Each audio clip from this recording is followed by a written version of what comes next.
this special and unusual meeting of the Calaveras Board of Supervisors.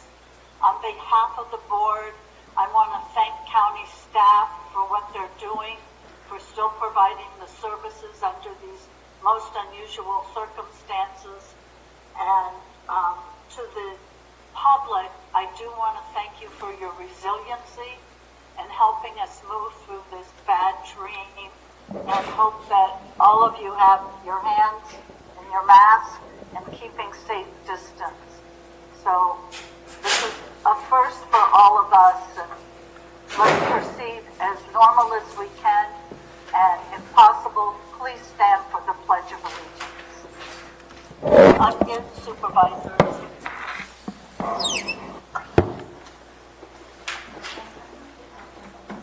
I pledge allegiance to the flag of the United States of America and to the republic for which it stands, one nation, under God, indivisible, with liberty and justice for all.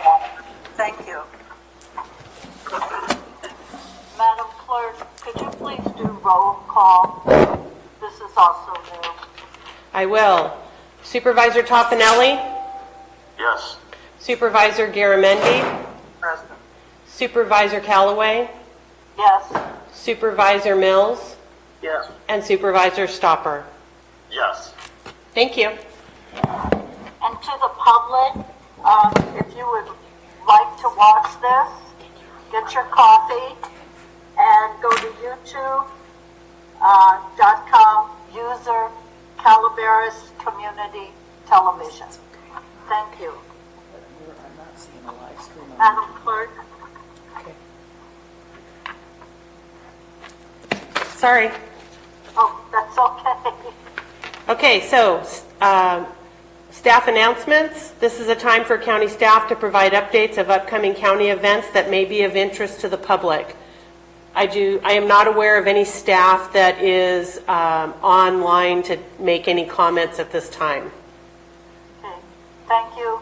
I would like to move to the regular agenda. There is no consent agenda today. Thank you. Please proceed. Okay. Okay, so the first item on the regular agenda is from Health and Human Services Agency to receive an informational briefing on California Governor's Executive Orders N2720 and N3220 and provide staff policy direction.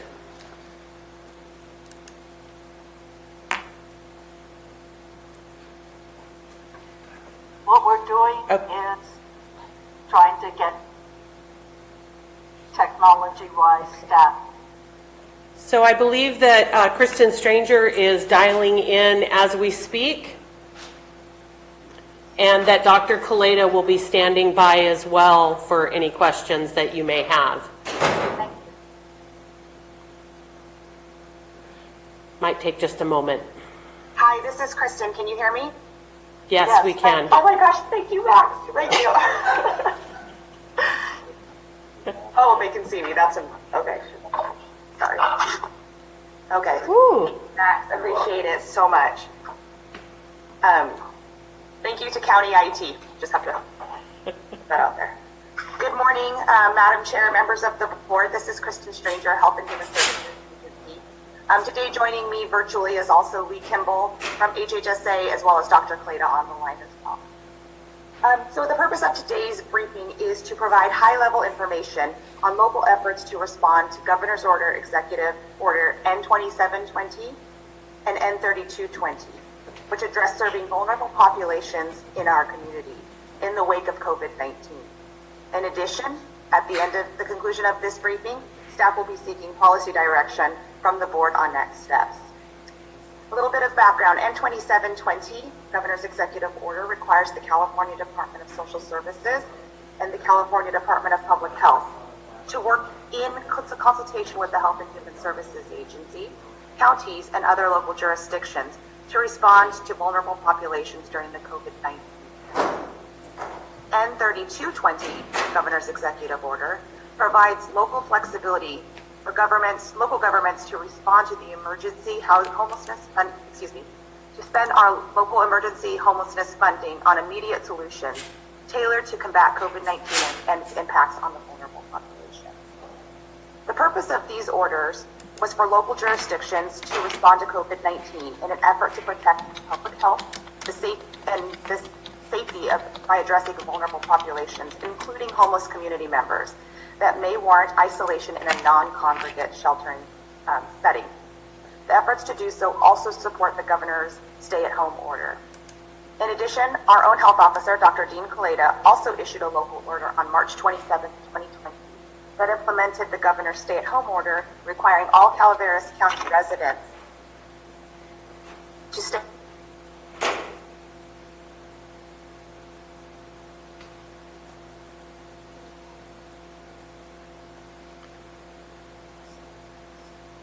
So it looks like we're paused at the moment. Kristen, we can't hear you.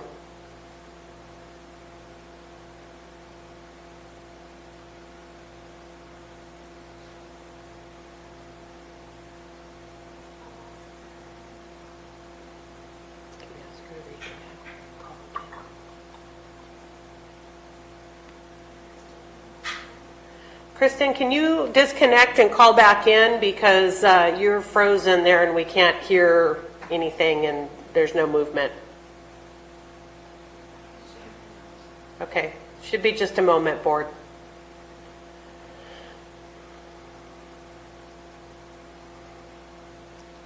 Hello. Yay!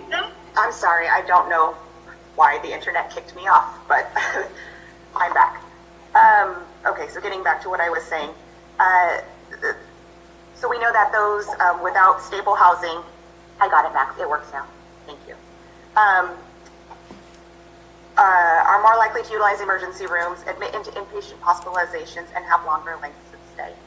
This project is called Project Room Key, and it was officially launched on April 3rd, 2020. CSAC, which is the California State Association of Counties, as well as other various California county associations, have been closely engaged with the administration on all aspects of its development. In the current climate of COVID-19 and the impact it's having on the healthcare system, every level of government is mobilizing to respond to the pandemic through various efforts, including the one I'm detailing for the board today. So to go over the proposed plan that has been preliminarily been developed, the proposed plan includes the intention to procure hotel and motel rooms through lease agreements for isolation purposes only, utilizing templates and technical assistance provided to the county by the state. The goal is to procure approximately 75 isolation units. Within placing in community members into those isolation units, there is a priority of populations. They include those who have tested positive for COVID-19, who do not require hospitalization but need isolation, including those exiting from hospitals. Number 2 is those who have been exposed or potentially exposed to COVID-19 but do not require hospitalization. Number 3 is those persons needing to practice social distancing as a precautionary measure, particularly for high-risk groups, such as people over 65 with certain underlying health conditions, such as respiratory, compromised immunities, chronic diseases, etc. And the number 4th population is other homeless populations that are not among the foregoing categories, but whose living situation makes them unable to adhere to social distancing guidance. In addition to the isolation rooms, there will be wraparound support services, which will include, but are not limited to, food, security, janitorial efforts, etc. In addition, for those that are already isolated, those who are already isolated, they will be provided resources so that they can remain comfortable within their current isolation. Those resources could include comfort kits as well as shelf-stable foods. All requests for services will come through the coordinated entry system, which is an existing system for accessing homeless services currently in existence. All individuals will be screened for services. The limited resources that I was detailing above will be for those that cannot isolate when necessary or aren't currently housed and are from the county in accordance with the prioritized populations I previously mentioned. The coordinated entry system is already fielding numerous calls for requests for service and have seen an uptick from Calaveras County community members seeking services. They are currently utilizing the existing resources that the board previously approved, such as the Homeless Emergency Aid Program services from later in 2019. So once somebody is put in an isolation room, they will be provided a detailed packet of resources and information about how to care for themselves. This includes information about how to use telehealth services, again, trying to promote the social distancing and mitigate the impact to the healthcare system. They will be regularly checked on as part of the wraparound support system. The expectation is that those that are in an isolation room are expected to adhere to all local laws and hotel policies and procedures. Those will be gone over prior to one entering an isolation room, and the expectation is that individuals comply. So how is this funded? The state has made available about approximately $150 million of new funding. In addition, they have provided great flexibility to utilize existing homeless funding sources and opportunities for FEMA reimbursement. What we know currently in terms of what that funding could look like for Calaveras is we have been awarded approximately $71,000 from our continuum of care of $100 million of that first $150 million I was just detailing. And we also have access, amount unknown at this current time, to approximately the other $50 million, which will be administered by the California Department of Social Services.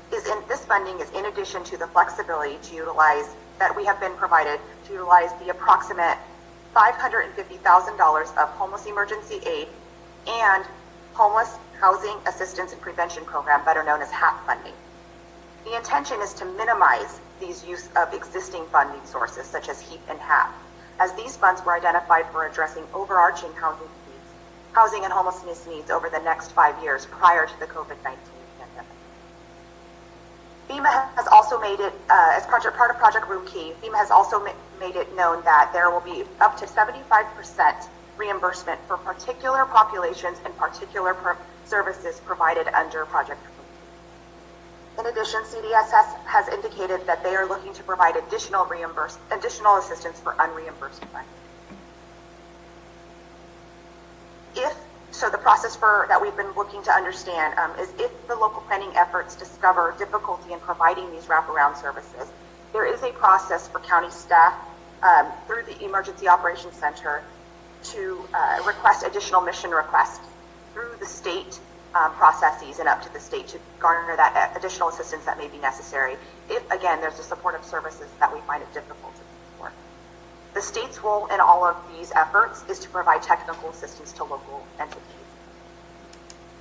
Just to be clear, there are multiple funding sources coming all at once, and so there will be increased administrative requirements and increased administrative services being provided to ensure that we are properly tracking the funding, spending it in accordance with the guidelines, as well as making sure that the proper documentation is necessary to achieve the reimbursement as possible.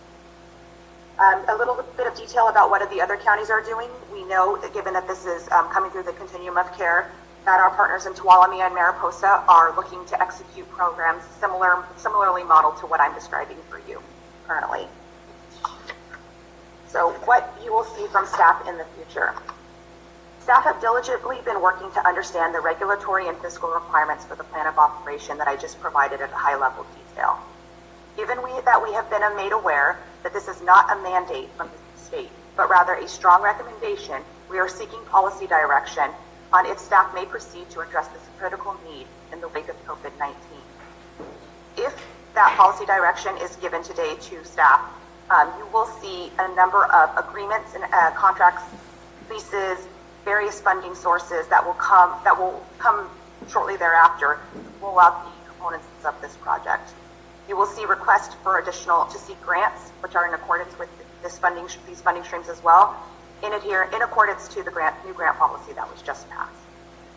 We would be utilizing our standing board item that we do have during all regular board meetings that we utilize to provide updates on COVID-19. We can utilize that venue to provide regular updates to the board and to the public.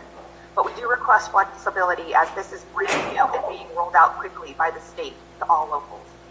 At this point, I can take any specific questions for myself, Dr. Kaleda, Lee, or anybody else on the line.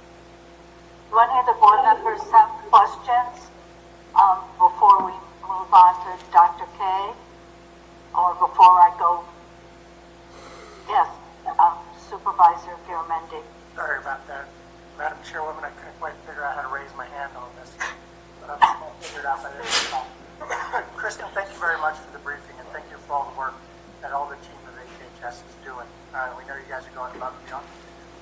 I've been getting notified that we're having increased needs for food in some of our more vulnerable communities. Some of our local distributors are seeing an increase in people lining up for the food banks, especially places like Mountain Ranch that works with Resource Connection. What are we doing to make sure that we keep people fed? So this question is a little bit bigger, obviously, than the project that I'm going over, but I can tell you that within the Emergency Operations Center, there is a advanced planning group that is working on addressing feeding needs for our community, and it includes a number of partners who are working through those processes and trying to connect.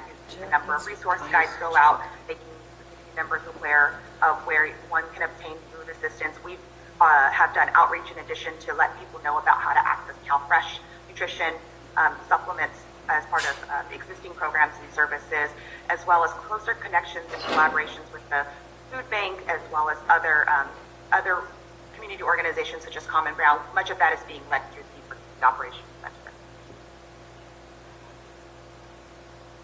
Supervisor Garamendi, are you done? Yes, ma'am. I'm For the sorry. moment. I've got the clerk here trying to teach me how to use this. Supervisor Stopper? Kristen, you talked about a raised need for the homeless, which is what we're talking about right now. Is there any idea about how many are in our community that are asking for tests or looking for places to stay right now? So I'll take that question in two parts. In terms of individuals who lack stable housing, who would be seeking testing if they are exhibiting symptoms, they would be seeking services similar to anybody else through the community. And that's the way that that information is being communicated when they are coming through the coordinated entry. That is seeking services through your primary care provider, and then if you do not have one, reaching out to the hospital and kind of going through the traditional system. We are educating individuals when they do reach out to the coordinated entry, which is the single point of entry for accessing all services, of this information that I just detailed for you now. I don't have exact numbers on how many people have reached out for additional services. Again, we did reach out to Sierra Hope, which facilitates the coordinated entry, and they have seen upticks for isolation requests in hotel rooms. A lot of this is also coming too because the governor has been giving very regular updates to the state. And so individuals needing these services are reaching out saying, hey, I heard about this. What can I do to access these types of services? So for now, what we're doing is processing those requests through existing venues, which are the HEAP and HEAP funding that I detailed for you before that were funded from previously awarded to our county. And then if we were to receive policy direction to continue to move forward with on this project, this would be an additional resource. Supervisor Stopper? Yes. Are there, do you have specific sites when it comes to the hotels/motels that we're already looking at for this? Yes, so we have been in consultation with, obviously as part of our preparation and planning efforts prior to bringing to your board, we wanted to see if there were any individual entities, any hotels or motels that would be willing to work with us. And so we have secured, not secured, but we have identified interested hotel owners in San Andreas and in Angels Camp at the Travel Lodge, the Angels Inn, and then the Sierra Inn is an owner who has indicated potential interest. Again, so long as there's the wraparound support services that we have been doing. And you said $71,000 is the amount that's potentially allocated to Calaveras County right now. Is there any idea how long that will last with those specific places? And I mean, overall, how far can we stretch $71,000? $71,000 will not go far at all. But let me go back up to the funding component a little bit, because when I was speaking about how there's a plethora of funding sources that are coming from various oversight agencies to all kind of braid together to be able to address this need. So it's not just approximately $71,000. That's one element that's coming through the continuum of care. That's part of that $100 million that was made available to continuums of care. So our portion is about $71,000. In addition, there's the opportunity for local governments to pursue a portion of the $50 million that's being administered by the California Department of Social Services. And that, in addition to the flexibility to utilize existing funding we already have that's provided to us from another oversight agency, and that's the approximately $550,000 of existing HEAP and HAP money, which we'd like to try to preserve as much as possible, because that was meant to meet all of our community needs over the 5 years. And that's in addition to the FEMA reimbursement that we could obtain. And then we're looking, obviously, as part of county government, we're advocating for the state to be able to meet the entire budgetary needs of rolling out a project like this. So we would continue those efforts. So right now it's 4-pronged, and it'll probably end up growing in terms of the amount of funding. Thank you for the information. Very good. Supervisor Mills. Yes, good morning, Kristen. You're working in some uncharted territory here. I have 3 questions. First of all, for those units that have been identified, is there going to be some additional preparation that's going to be needed to be sure that those units are capable of doing the kind of support? That would be question number 1. Yes, you are 100% correct. So there is, within those supportive services that I just detailed, right, there's a couple of, I just provided a few for example, but it's quite a laundry list of various services that need to be provided and how to provide those services, making sure that there's proper personal protective equipment, procuring proper sanitation, making sure that the building itself adheres to requirements that the state has ruled out. These properties that we've identified thus far do have do meet those requirements so far. And again, this is just interest. We've reached out to a number of local hotels just to see who would be interested in working in this venue. And so those entities that we were able to engage in a lease relationship with and then the support services relationship with would have to adhere to a number of state requirements. And we would be responsible for working to make sure all of those necessary precautionary measures were put into place as well. Has there been any thought to how long this would be in place? Are we looking at a 14-day sequestering process? Are we looking at, somewhere out 30 days, 60, 90 days? Has anyone thought about that time window?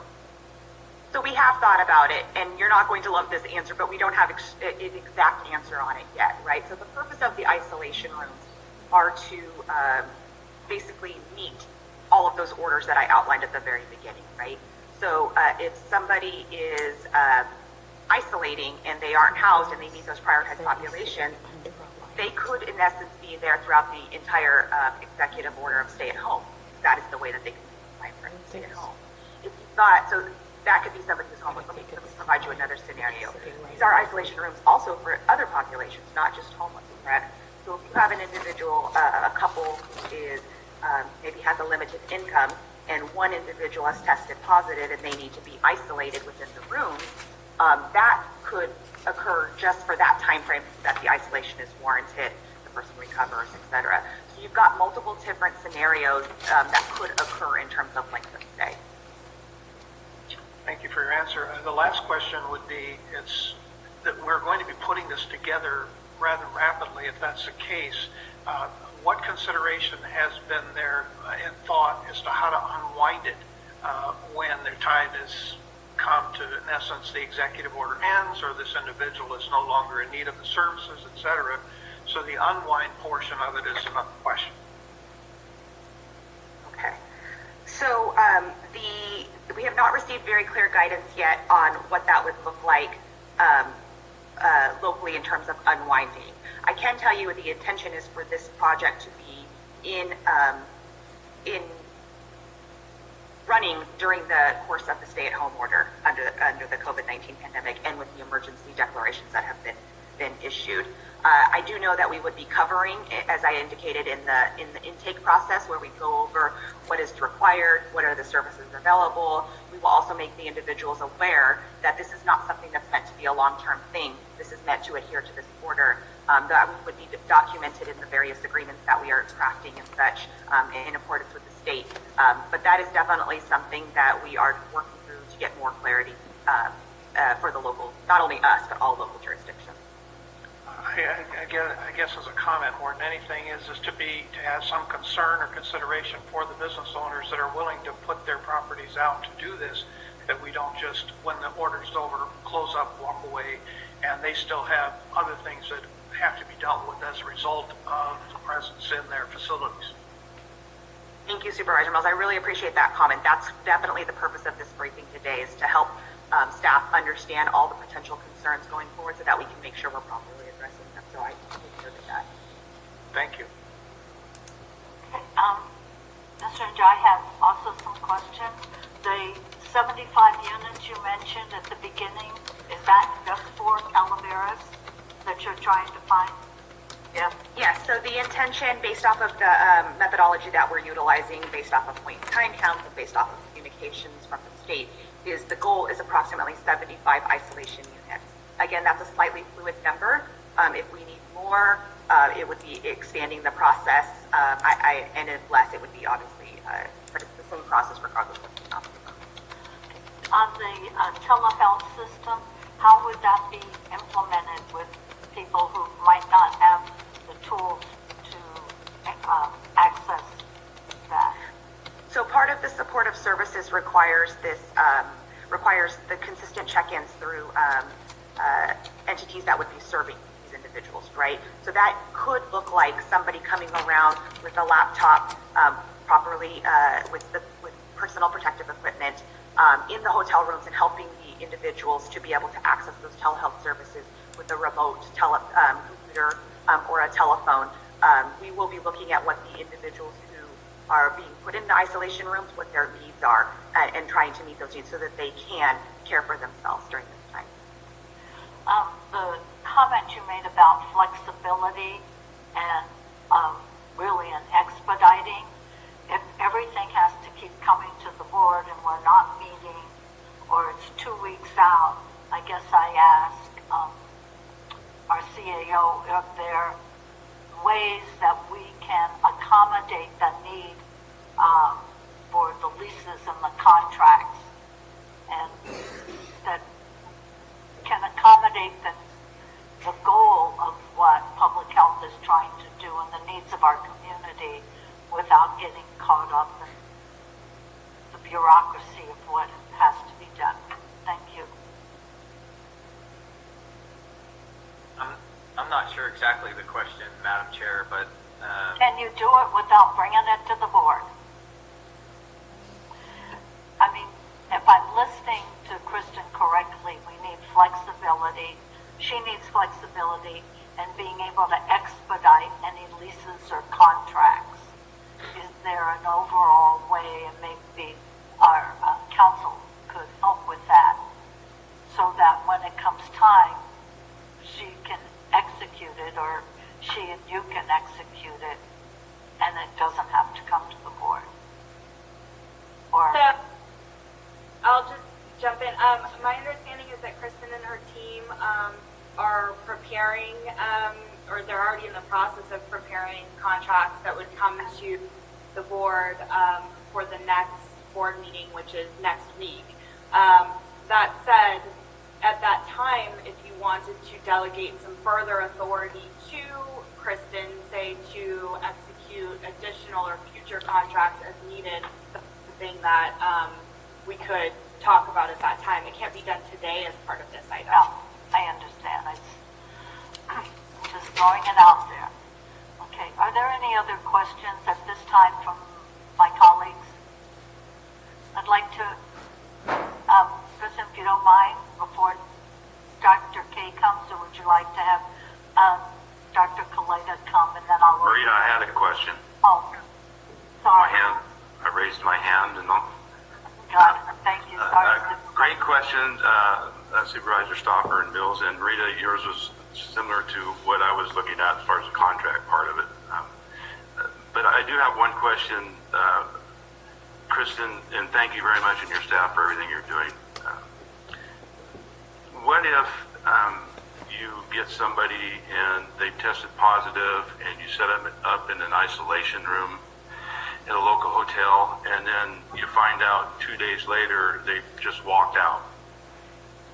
Is there any provisions that we're checking on them, or what happens at that point if they just walk out and disappear? Yes, so the intention of the program is to provide these isolation rooms so individuals can recover or prevent if they are one of those higher risk populations. So in addition, prior to somebody going into the isolation room, we would be covering with them all of the requirements in terms of understanding that this is an isolation room, meaning one person is meant for being able to care for oneself and clearly roll out what the expectation is. You're to abide by the laws, you're to abide by the hotel policies and all of that goes into that. You're not to leave the room unless it's for essential services, as we've detailed before, like the general public. So my point is that we'd be doing everything we could on the front end to really try to mitigate that behavior. You're touching to a point which I'm really glad you brought up, which is this won't be perfect. We are going to have individual situations where, especially given the size in such a quick pace, we will have to deal with situations on a case-by-case basis. We would engage our behavioral health team members to try to help that person understand and utilize some of those engagement processes that we're very well versed in doing and understanding why it's a good thing to stay in the isolation room. But ultimately, it's not like these are not jail cells. And we don't anticipate operating them like that. But we do anticipate operating them is a framework that provides for success for the entire project. Good answer. Thank you. I think before I open it to public comment, if Dr. Kaleda would like to make some comments. Be able to get on. Yeah. Oh, there you go.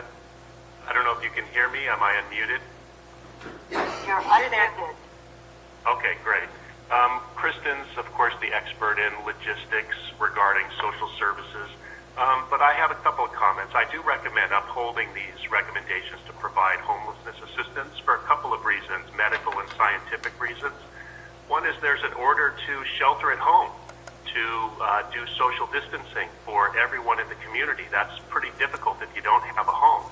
If a person were to develop signs or symptoms of illness, be diagnosed with COVID-19 infection, need to be isolated or quarantined, they need a place to do that. The second issue is that this lockdown is not going to last forever. When we reopen, homeless populations are not going to have been adequately able to isolate themselves, and they could serve as a potential source of reinfection to the general public. So those are the medical facts that I think would warrant this kind of effort to get homeless people, out of homeless camps, by local streams, and into shelter that will allow them to participate in social distancing and isolate and quarantine them in the event of illness. Okay. Is there anything else you'd like to share? Sure, I can, not on this particular topic. I'd be happy to provide the board with an update on coronavirus in the community, but I'll leave that up to your discretion, Madam Chair. I very much like you to proceed, Dr. Kaleda. All right. In California in general, there's been 14,336 confirmed cases of COVID-19 infection, 343 deaths, and 212 cases of COVID-19 among healthcare workers statewide, which is a concerning statistic. In Calaveras County, there have been 5 cases of confirmed COVID-19, 0 deaths, and 2 recovered cases. The original 2 cases identified in Copperopolis have now been retested negative and are considered recovered. The 2 new cases since last week, one has been in the Valley Springs area, an adult, and the other is an adult up on the Highway 4 corridor in the Arnold-Dorrington area. This person had international travel, so it's not considered a case of community transmission. But the other case in Valley Springs, we've been doing a pretty detailed contact investigation, a contact tracing, and we're not finding a clear source of infection in that individual. And so I'm leaning towards that case being considered community transmission, which is a little bit more concerning as well. Testing capability remains strained in Calaveras County and all of the foothill communities, Tuolumne, Amador counties as well. Specimen collection materials are running low. It used to be the testing capability of the laboratories that was the limiting factor.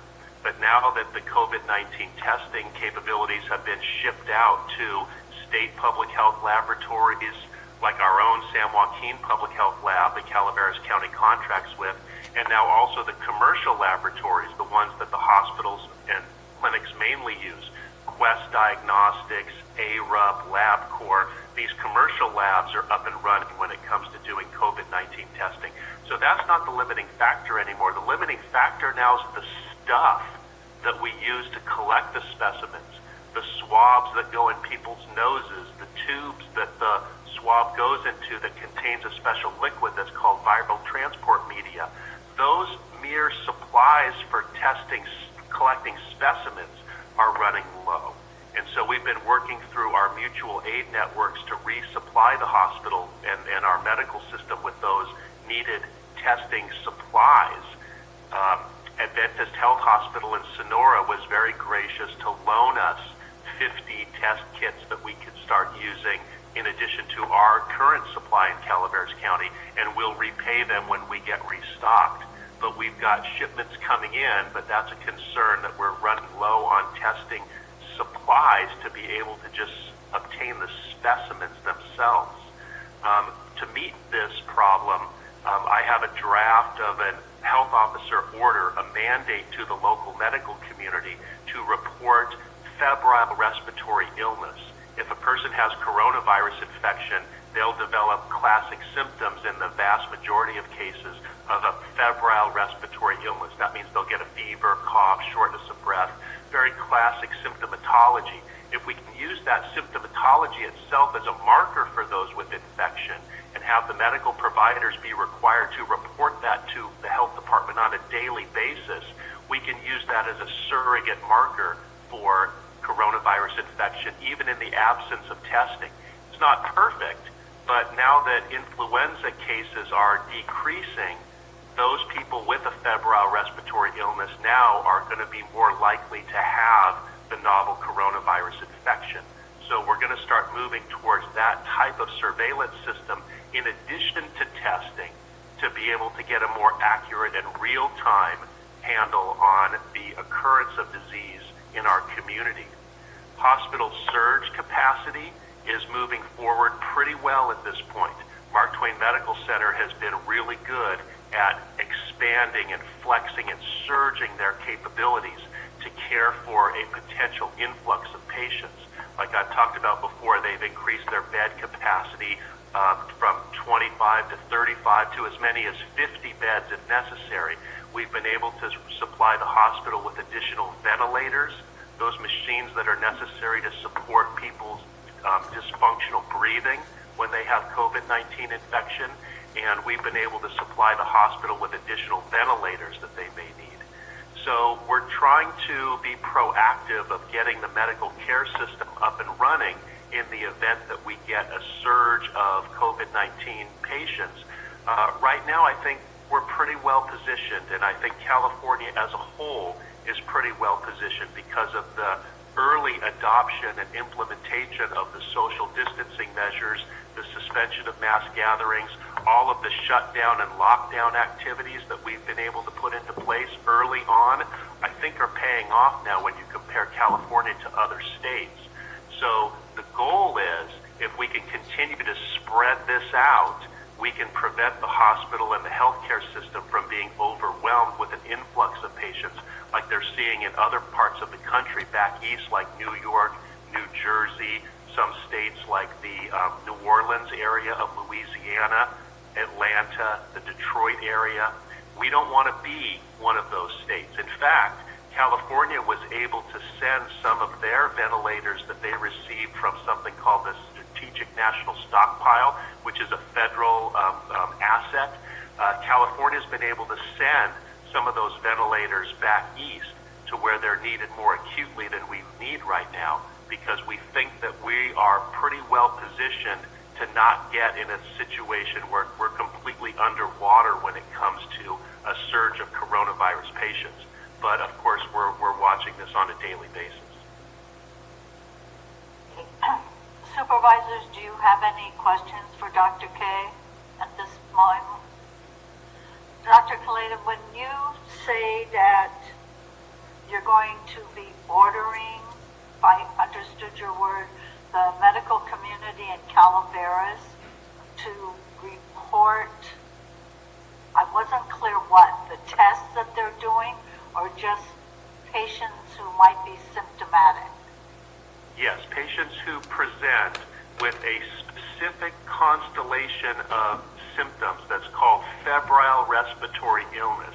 That's defined as a person who has a temperature of greater than 100.4 degrees Fahrenheit and cough or shortness of breath. If they see a patient, they log that on a spreadsheet, and at the end of every day, we will require the medical providers, and the local health department and the local health officer has the authorities under Title 17 to require the medical community to report communicable diseases that the health officer deems necessary. So we have the authority to require and even to mandate the local providers report that information to us on a daily basis of just people presenting with just that type of sickness, and use the symptoms that the person comes in with as a marker for coronavirus infection in the absence of a test that's necessary to confirm it. Right now, all we know are cases that have been confirmed with a test. And if testing capability is low, there may be people that we're not identifying because we can't test them.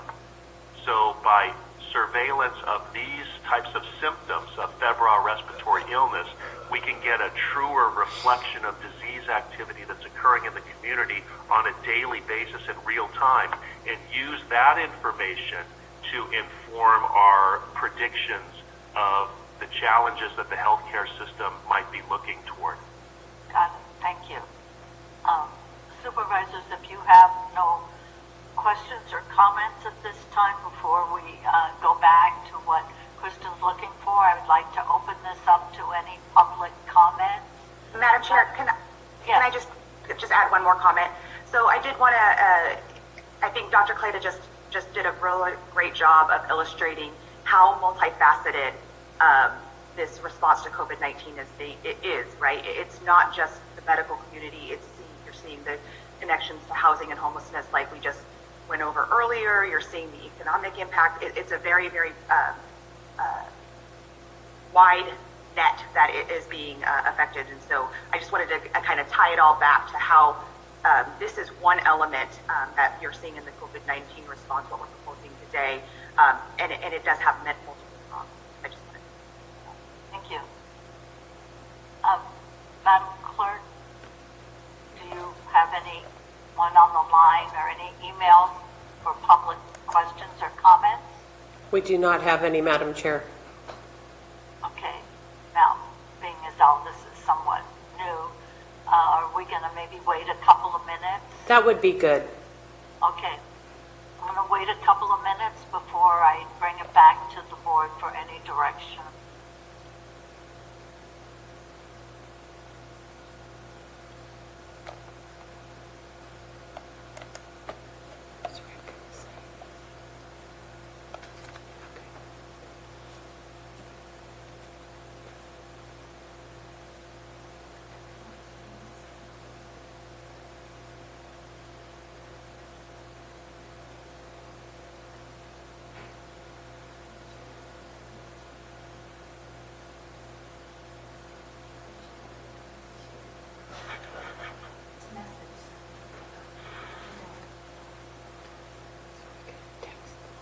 Mr. Stomper left, but I think it was just to go refill his coffee cup.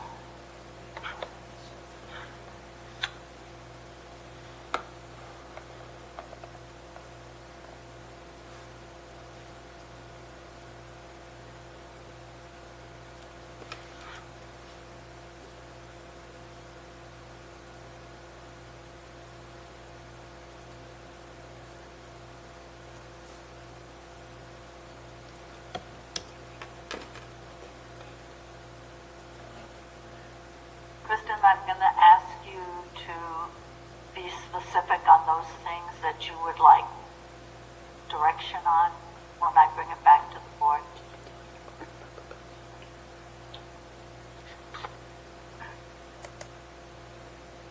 Madam Chair, we have not had anybody call in or email, so if you would like to close public comment, that would probably be an appropriate time. Good. We'll do public comment on this is closed. Thank you, Madam Clerk. Ms. Stranger, is it Miss or Mrs.? It's Mrs. Mrs. Stranger. Whatever. Could you please reiterate specifically where you might like direction from the board? Sure. So the purpose of today's item was to provide an informational briefing, of which we just completed, and then also receive direct policy direction from the board if this is an appropriate project room key to continue to put our staff resources behind in order to implement locally in Calaveras County, being mindful of the fact that there will be a number of subsequent items that we'll have to bring to the board as appropriate. So that's Okay, thank you. Supervisor Stomber? I would like to support staff's recommendation moving forward. And I would also, with that, like to thank the different motels or hotels that have stepped up and offered their services to work with the county. This could be possibly beneficial for them moving forward, being able to get some revenue in while they aren't having tourists come to our area. So there might be two possibilities here that benefit our community. So that's it. Okay, thank you. Any other supervisors want to comment on this? Otherwise, I'll assume you give your support, consent to what Mrs. Stranger, Supervisor Garamendi. I learned how to raise my hand on this. I'd like to echo what Supervisor Stopper said and thank Kristen and her staff, Dr. Clay, and everybody who's working hard on this. I support what the staff is proposing, and it's an all of the above approach. We've got to take that. I also want to echo what Supervisor Stopper also said, that the county is not forcing hotels to do this. These are contracts that are put together between willing participants, and I appreciate that. These hotels are stepping up. Hopefully, it'll help out economically as well as take care of the health of our community. So, thank you very much, Kristen. I support this. Any other comments from the supervisors?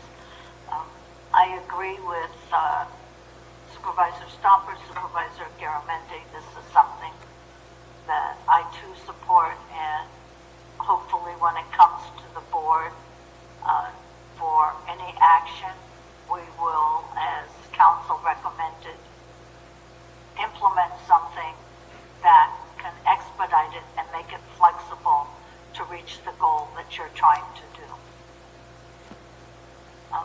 Supervisor Mills? The point is, and thank you, Kristen, for bringing this up, that we also need to discuss, as we brought up before, how the funding mechanism is going to work. Hopefully in the next item, we'll bring it for the as an agenda item, we'll include that so that she has that flexibility and latitude to be proactive in many ways, that the state is going to give her those opportunities to do it. I don't think we need to micromanage the details of this whole thing, but at the same time, we need to give her that ability to do what she needs to do within the time frames. And there are some very tight time limits, I'm sure, with many of the things that they're asking for her to do. Okay. Anything else? No. Right? Ms. Stranger, do you have your direction from the board? I believe you have support for what it is you're planning. Yes, I understand. Thank you to the board for this clear policy direction and for the comments that were made today that staff can ensure to build in as we roll out the implementation of this. So thank you for that. All right, thank you. This item is closed. I want to move to supervisor announcement. Madam Clerk, did you want to? Supervisor announcements. In compliance with AB 1234, chaptered as Government Code Section 53232.3D, board members shall provide brief reports on meetings they attended at the expense of the local agency at the next regular meeting of the legislative body. This report is required to include meetings attended for which there has been expense reimbursement, but may also, at the board member's discretion, include any other meeting attended by the supervisor on behalf of the county. Do any of the supervisors have anything they would like to address? Or if you have anything you might like to share on what some of your constituents are saying about this challenging time we're in? No? Well, I know we're all experiencing it, and to my colleagues, to tech services, and to the clerk to the board and the clerk recorder, thank you very much for putting this together.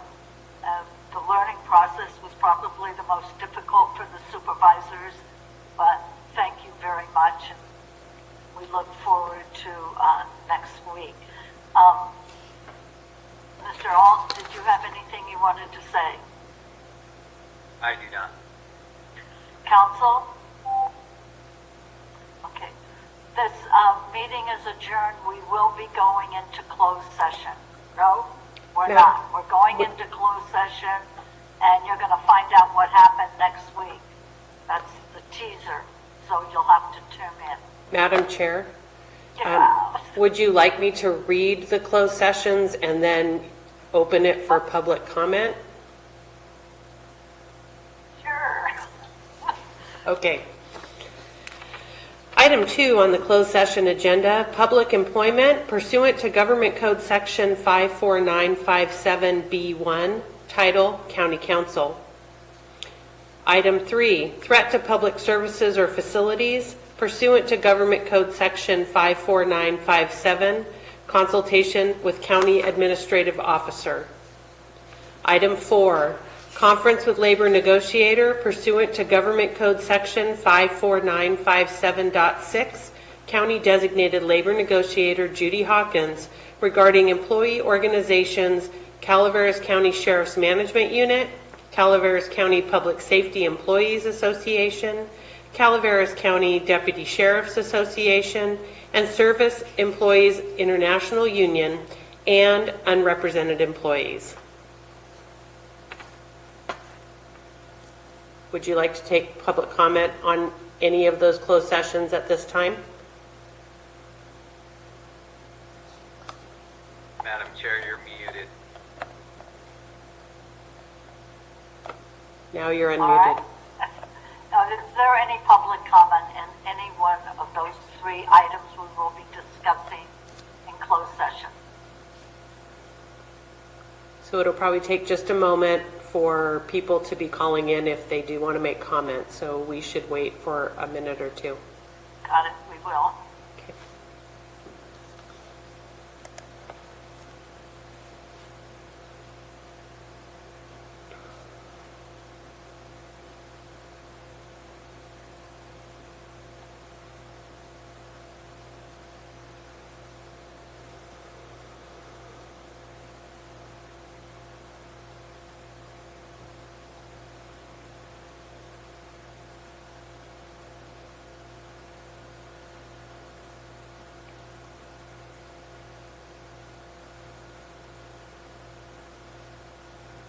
Okay. Supervisors, before we go into closed session, if you want to go get your coffee or what have you, please go ahead, and then we will go into closed session. This meeting is adjourned.